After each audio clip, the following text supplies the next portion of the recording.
बोलो विष्णु भगवान की जय। 21वां अध्याय। तो प्रथु ने कहा कि अब आप गोवर्धन की पूजा तथा मातम का वर्णन करें तथा यह भी बताएं अन्नकूट किस तिथि को करना चाहिए। नारद जी बोले कि कार्तिक मास के शुक्ल पक्ष की पड़वा तिथि को गोवर्धन की पूजा तथा अन्नकूट करना चाहिए।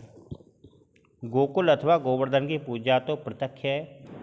अन्य स्थानों में गोवर्धन की पूजा के लिए गोबर लाकर पर्वताकार मूर्ति बनाए, पृथ्वी को गोबर से लीपकर विधि पूर्वक पूजा करें, उस पर स्थापित गोवर्धन के शिखरों पर ध्वजा लगाए, उनके समीप श्री विष्णु भगवान का सिंहासन भी स्थापित करें। तदुपरांत विष्णु भगवान के समान ही गोवर्धन पर्वत की पूजा करें। उसका क्रम इस प्रकार से है कि हे गोवर्धन पर्वत, आप गोकुल के रक्षक तथा विष्णु भगवान के द्वारा उठाए गए हैं। मेरी पूजा को आप स्वीकार कीजिए। इस प्रकार प्रणाम करके मंत्रोपचार के द्वारा पूजा करें। श्री कृष्ण के प्रिय गोवर्धन पर्वत के लिए आदि, मध्य और अंत में नमे शब्द का प्रयोग करें।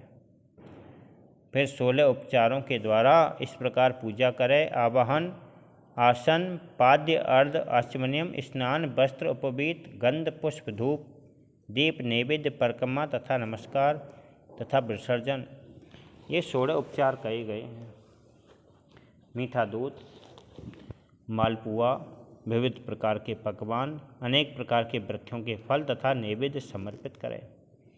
गोवर्धन की पूजा के प्रारंभ में स्वस्ति वाचन करें। फिर सबसे पहले गणेश जी का पूजन करें, शांति कर्म करें। इसके पश्चात में पूर्वोक्त विधान से गोवर्धन की पूजा करें। फिर अष्टकूट करने के बाद में बारंबार प्रणाम करें तथा ब्राह्मण एवं विष्णु भक्तों को भोजन कराएं। ब्राह्मणों को भोजन कराने के बाद में स्वयं भी बंधु बांधवों के साथ में भोजन करें। फिर गायों को सजाकर क्रीड़ा करें तथा उन्हें घुमाए। जो पृथ्वी के लोकपालों के बीच में गाय के रूप में बनी रहती हैं तथा यज्ञ के लिए घी प्रदान करती हैं, वे मेरे पापों को नष्ट करें। गाय मेरे आगे पीछे रहें, वे मेरे हृदय में निवास करें और मैं उनके मध्य में निवास करूं। यह कहकर गायों के सींगों को हल्दी के आदि से रंगे तथा उन्हें फूलों आदि की मालाएं पहनाए और कहे कि गाय हमारी सबकी हितकारक तथा पवित्र पुण्यशील राशि हैं। ये तीनों लोकों की माताएं हैं। ये मेरे द्वारा किए गए ग्रास को ग्रहण करें। यह कहकर नैवेद्य प्रदान करें। फिर यह कहे कि हे धर्म, आप बैल के रूप में संसार को आनंद देने वाले हैं। आप शिव जी के वाहन हैं, मुझे शांति प्रदान करें। यह कहकर बैल के सींगों को रंगे तथा उन्हें पुष्पमाला पहनाए और नैवेद्य आदि समर्पित करें। गोवर्धन, विष्णु, गाय तथा भैंस आदि के पूजन से करोड़ों वाजपेयिक अश्वमेध यज्ञों का फल प्राप्त होता है। फिर दोपहर के समय पूर्व दिशा में होम करके ब्राह्मणों आदि को मार्गपाल का बांधे एवं कुश और कांस्य के द्वारा निर्मित हो तथा दिव्य श्रेष्ठ वृक्ष के मोटे तने में बंधी जानी चाहिए। फिर व्रती लोग मंत्र पढ़ते इस प्रकार नमस्कार करें और कहें कि हे मार्गपालिका, तुम्हें नमस्कार है। तुम सबको सुखदायक धर्म लक्ष्मी हो। फिर देश को विजय के लिए वहाँ पर नीराजन यानी आरती करें। मार्गपालिका के नीचे गाय, मनुष्य, राजा, राजपुत्र, ब्राह्मण तथा शूद्र जाति के लोग नगर पालिका को लांघें। तदुपरांत कुश और कांस के द्वारा एक मोटा रस्सा तैयार करें।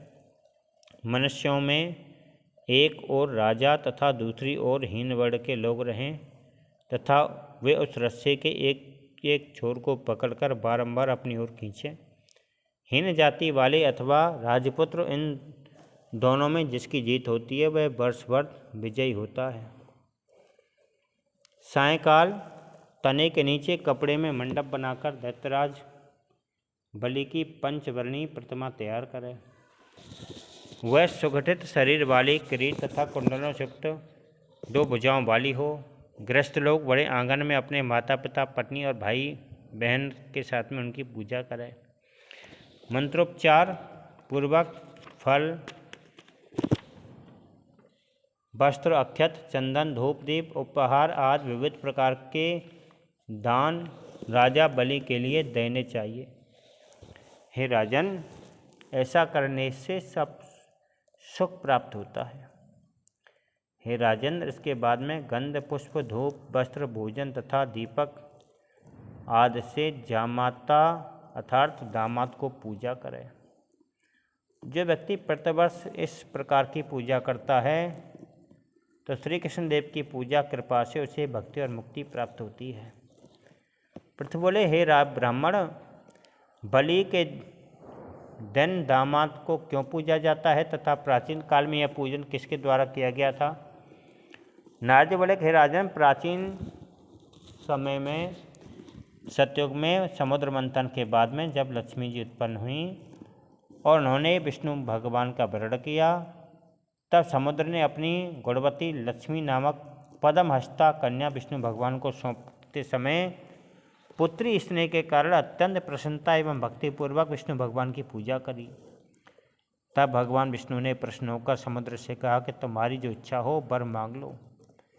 यह सुनकर समुद्र ने कहा, हे जनार्दन, यदि आप मुझ पर प्रसन्न हैं तो मुझे महालक्ष्मी सहित में प्रतिदिन मेरे घर में निवास करें। यह सुनकर श्री हरि ने समुद्र से कहा कि मैं तुम्हारे जल के भीतर नित्य प्रति शयन करूँगा। तब प्रतिवर्ष कार्तिक के मास में शुक्ल पक्ष की पड़वा को मेरी पूजा किया करना। इस प्रकार जामाता का पूजन करने से समुद्र सब पापों से मुक्त हो गया।